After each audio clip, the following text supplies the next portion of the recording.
Bonjour à tous et bienvenue sur boursicoté.com sur cette nouvelle analyse technique du CAC 40 en clôture avec une séance qui a fait quasiment la même chose que la veille. On est venu quasiment tester les points hauts et les points bas de la séance précédente.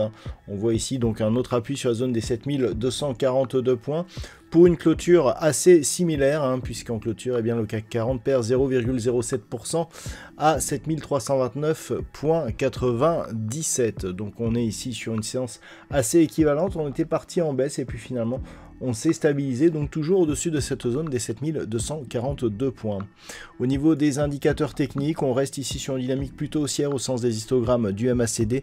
Le RSI remonte tout doucement et les volumes sont nettement inférieurs à la moyenne, ce qui traduit naturellement une phase d'attente. Au niveau du palmarès des valeurs, nous avons quelques belles hausses comme Total Energy qui gagne 2,11%, suivi de Bouygues plus 1,93%. Nous avons quelques valeurs entre 1,6 et 1,7% comme Kering, Pernod Ricard ou Engie. Au niveau des plus fortes baisses, on retrouve Publicis Group, moins 3,99%, suivi de Michelin, moins 1,64%. Derrière, Renault, Saint-Gobain ou Schneider Electric sont sur des pertes proches de 1,4-1,5%.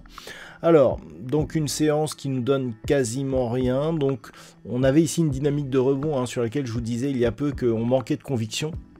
On en a la confirmation aujourd'hui. Alors on n'a pas été aidé non plus par LVMH qui a fait sous-performer notamment sur la séance d'hier. Bon, malgré tout, on voit bien ici que l'on reste dans cette zone de neutralité. Donc on n'a pas grand-chose de plus à dire que sur la séance de la semaine dernière, enfin sur la dernière séance, pardon, à savoir que nous sommes toujours dans cette zone de range ici entre 7075 et 7385 points. Tant que l'on est entre ces deux zones, c'est neutre. Une dynamique de fond qui reste baissière liée à cette impulsion ici. Le rebond ici n'est que technique. Si on se rapproche et si on casse la zone des 7075 points, on revient sur un risque baissier qui sera confirmé sous 6800 points.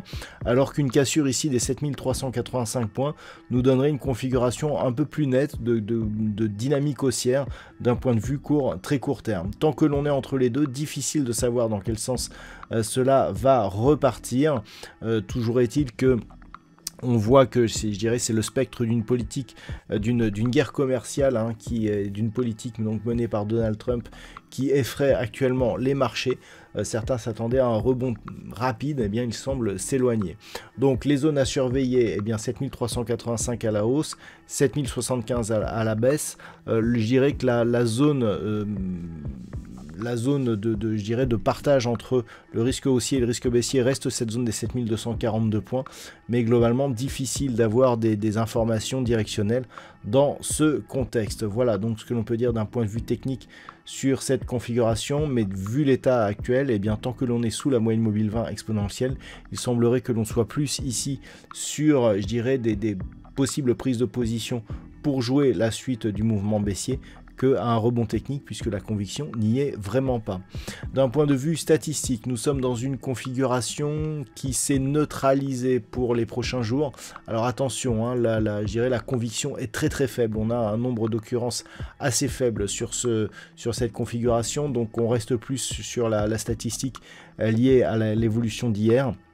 À savoir petite phase de baisse attendue pour cette fin de semaine avec un possible rebond probable pour la semaine prochaine. Voilà donc ce que l'on peut dire sur cette analyse technique du CAC 40. Je vous souhaite de passer une très bonne soirée. On se retrouve dès demain pour d'autres analyses techniques, toujours sur le site boursicoté.com.